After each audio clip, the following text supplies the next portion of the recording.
Hello दोस्तों, आप सभी लोगों का स्वागत है आपके अपने YouTube चैनल एग्ज़ाम क्रैक में। मैं आप सभी लोगों को आज एक बहुत ही महत्वपूर्ण मुद्दे पर ये मैंने वीडियो बनाया है, जो कि उत्तर प्रदेश जूनियर इंजीनियर की भर्ती जो 2016 और जो 2018 में निकली थी, उसका अब तक कुछ अता पता दूर दूर तक नहीं है। और मैं इसीलिए आप लोगों को ये भी पता होगा कि दिनांक 25 जुलाई को लखनऊ में धरना प्रदर्शन आयोजित है, जिसमें संदीप दुबे और डीके भाई बहुत ही अगुवा बन के काम कर रहे हैं। और देख रहा हूँ कि मैं ग्रुप में हूँ, फ्यूचर इंजीनियर ग्रुप में, वहाँ पे कोई सपोर्ट नहीं कर रहा है।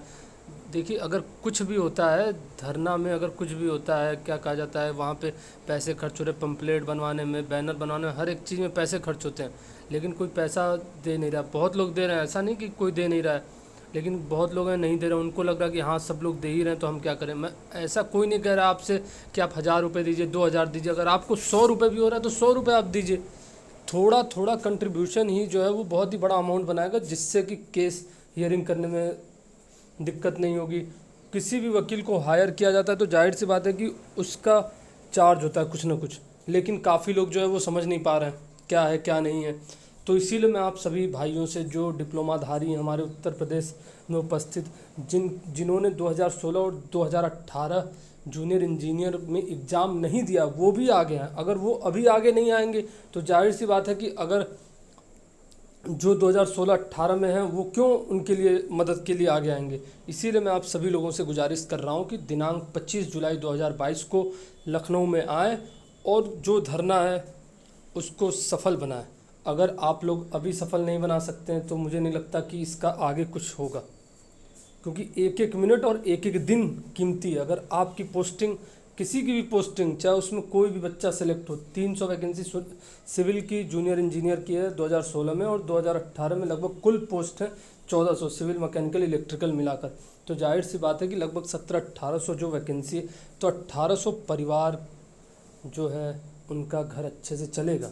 और जाहिर सी बात है घर में बैठने से कुछ नहीं होता, वहाँ धरना उग्र तरीके से नहीं करना, बहुत ही शांतिपूर्ण तरीके से धरना करना है, जिससे कि सरकार और उत्तर प्रदेश अधीनस्थ चयन आयोग में जो भी अधिकारी बैठे हैं वो बहुत ही अच्छे से सुने और उस पर वर्क करें। एएनएम का रिजल्ट आप लोग देख रहे हैं, इतनी जल्दी ये उस पर काम हो रहा है। एएनएम एएनएम एएनएम, जिधर देखो एएनएम एएनएम। अरे भाई, उत्तर प्रदेश जूनियर इंजीनियर 2016 में वैकेंसी आई थी, उसका कब होगा? उसको भी तो करवाना है। और वो जिम्मेदारी किसकी है? आयोग की होनी चाहिए, लेकिन आयोग तो इससे पीछे हट रहा है। लेकिन नहीं, हम स्टूडेंट भी हैं, क्या कर रहे हैं, हम लोग भी आराम से बैठे हैं। सबको ही आना पड़ेगा, जिसको भी अगर रिजल्ट चाहिए और नौकरी चाहिए तो आना पड़ेगा। कुछ लोग हैं लेखपाल भर्ती में तैयारी कर रही है, जाहिर सी बात है बेरोजगारी हटेगी, सबका घर परिवार बेहतर से चलेगा। लेकिन जो जेई की वैकेंसी, उसमें भी तो अगर मान लीजिए आपका लेखपाल में भी हो जाता है, जेई में भी हो जाता है, तो आपने लेखपाल की सीट खराब कर दी ना फिर तो, क्योंकि आप उसको छोड़ के जेई में आएंगे। तो सबका ही कंट्रीब्यूशन होना मांगता है। अगर कोई ये सोचे कि नहीं संदीप दुबे और डीके वहाँ पे जाए, केवल वही उन्हीं लोग का ये काम है, तो ऐसा कुछ भी नहीं है। जो भी उत्तर प्रदेश में स्टूडेंट लोग हैं वो उनको सैलरी नहीं देते हैं, ठीक है, तो केवल उनका काम नहीं है। और आप लोग क्या क्या बोलते रहते हैं फ्यूचर इंजीनियर ग्रुप में। देखिए, आप लोग को बोलना हक है, लेकिन आप कभी भी कुछ भी ऐसा ना बोलिए जिससे कि लोगों को दुख हो। और मैं आप सभी लोगों से गुजारिश कर रहा हूँ, बहुत ही शांतिपूर्ण तरीके से वहाँ धरना आयोजन है, ठीक। संदीप दुबे, डीके और टीम और काफ़ी लोग दूर दूर से लोग आ रहे हैं, ठीक है। तो सभी लोगों से गुजारिश है कि आइए और इस धरने को सफल बनाइए, ताकि उत्तर प्रदेश में जो भर्ती रुकी पड़ी है, मतलब भर्ती का रिजल्ट जो रुका पड़ा है 2016 और 2018 का, जल्द से जल्द आए, ताकि लोग आगे बढ़ें, ताकि उनकी डिपेंडेंसी ख़त्म हो, टेंशन ना हो। कम से कम 1800 लड़के अगर रोज़गार होंगे तो जाहिर सी बात है उनके परिवार भी, उनसे एक नहीं कम से कम 4 लोग डिपेंड हैं, तो उन लोगों का भी भविष्य कुछ बेहतर होगा। अगर हमें अपना भविष्य सुधारना है तो जाहिर सी बात है कि हमें एक साथ आना पड़ेगा। हमारा कहने का मतलब ये बिल्कुल नहीं कि हम सरकार के खिलाफ जाएं या कुछ भी, हमें बहुत ही शांतिपूर्ण तरीके से अपनी बातों को पहुंचाना है, जैसा कि आप लोग जानते हैं, ठीक है। और भविष्य के साथ खिलवाड़ हो रहा है, ये सब लोग को अगर नहीं लग रहा अभी, तो जब ओवर एज होने लगोगे 25 साल 26 साल के जब लोग होने लगते हैं तो ऑटोमेटिक प्रेशर आने लगता है लोगों के ऊपर कि हाँ मैं कुछ नहीं कर रहा हूँ, कुछ नहीं कर रहा हूँ। अगर आप लोग अभी नहीं आओगे अपने भर्ती के लिए, अपने लिए अगर आप नहीं आओगे तो आगे क्या होगा। इसीलिए मैं आप सभी लोगों से गुजारिश कर रहा हूँ, आइए और धरने को सफल बनाइए ताकि लोगों को आगे बढ़ने का मौका मिले, ठीक है। और एक बात मैं आप लोगों से ये भी कह देना चाह रहा हूँ कि अगर आप लोग अब नहीं कर पाए, अगर ये भर्ती धीरे धीरे डिले होता गया और डिले होता गया, और डिले तो हो ही रहा है, दिसंबर 19 दिसंबर 2021 को 2016 जूनियर इंजीनियर का परीक्षा हुआ था, ठीक है। उसमें काफ़ी लोगों ने दिया, लेकिन लोग सोच रहे हैं कि हाँ मैं तो नहीं बैठा था एग्ज़ाम में, मैं नहीं बैठा था इसलिए मैं नहीं आऊँगा।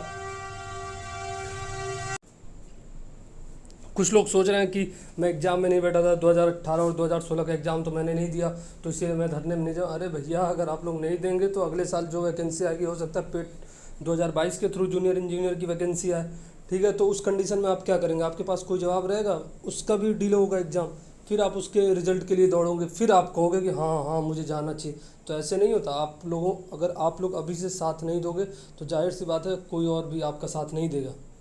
तो हमें अगर सबको सपोर्ट करना है, सब चाहते हैं कि सभी डिप्लोमा वालों के लिए ही रहे, वैकेंसीज आएँ, अच्छे से लोग रहें, एग्ज़ाम दें तसल्लीपूर्वक। तो कुछ चीज़ें हमें क्या आयोग से क्लियर एंड कट बात करनी होगी, वहाँ पे जाके कब आएगी भर्ती। अगर मान लीजिए 2016 और 2018 की वैकेंसी में कुछ बच्चे हो जाते हैं जिनका जेई बन जाते हैं, तो जाहिर सी बात है 2022 में या पेट के थ्रू या हो सकता है 2021 पेट के थ्रू अगर जेई की वैकेंसी आती है तो उसमें क्या है कि और लोगों को अपॉर्चुनिटी मिलेगा। अगर नहीं होते हैं, मान लीजिए इनकी भर्ती क्लियर नहीं होती है और वो 2022 में सिलेक्ट हो जाते हैं तो 2018 और 2016 की भी सीटें ख़राब होगी। इसीलिए सभी लोगों को आना बहुत ही ज़रूरी है। मैं आप लोगों से रिक्वेस्ट कर रहा हूँ, जितना हो सके कोशिश कीजिए और अपने दोस्त लोग जो भी हैं उनको इकट्ठा कीजिए और बहुत ही शांतिपूर्ण तरीके से हमें करना। हमें कुछ भी ऐसा नहीं करना है जिससे कि सरकार को लगे कि नहीं ये उपद्रवी। बिल्कुल भी शांति तरीके से धरना देना है, ठीक है। आप लोग आइए, मैं आप सभी लोगों से रिक्वेस्ट कर रहा हूँ, ठीक है। और एक लास्ट मैं आप सभी लोगों से एक और रिक्वेस्ट कर रहा हूँ कि फ्यूचर इंजीनियर ग्रुप है, ठीक है, टेलीग्राम पर, उस पर आप लोग जुड़िए, जिसके एडमिन संदीप दुबे जी हैं और लर्न विथ डीके में डीके भाई हैं, दिनेश जिनका नाम है। तो वो लोग मतलब कितना मेहनत कर रहे हैं ये आप लोग सोच भी नहीं सकते। तो उनकी मेहनत को आप लोग समझ भी नहीं रहे, इसीलिए आप लोग सोच रहे हैं कि हाँ हमारा काम तो हो जाएगा, हम घर में बैठेंगे तो क्या हुआ, और लोग तो आएंगे। ऐसे नहीं होता है, हमें खुद के लिए खड़ा होना पड़ेगा। और आप लोग फ्यूचर इंजीनियर ग्रुप में जाइए, ठीक है, टेलीग्राम से जुड़िए, जिसका लिंक मैं डिस्क्रिप्शन में दे दूँगा। और आप सभी लोगों से गुजारिश है कि तन मन धन सभी तरीके से सपोर्ट कीजिए ताकि आने वाली भर्तियां भी केवल और केवल डिप्लोमा वालों के लिए ही हो। और आप लोग अभी देख रहे हैं कि बीटेक वाले कितने तरीके से वो कर रहे हैं, तो इसीलिए आप लोगों को आगे आना पड़ेगा। और इसी के साथ मैं अपनी बातें ख़त्म करना चाहता हूँ, ठीक है। Okay, bye bye. और आप लोगों से गुजारिश है एक बार फिर कि आप लोग ज़रूर आइए 25 जुलाई 2022 को। ओके, धन्यवाद।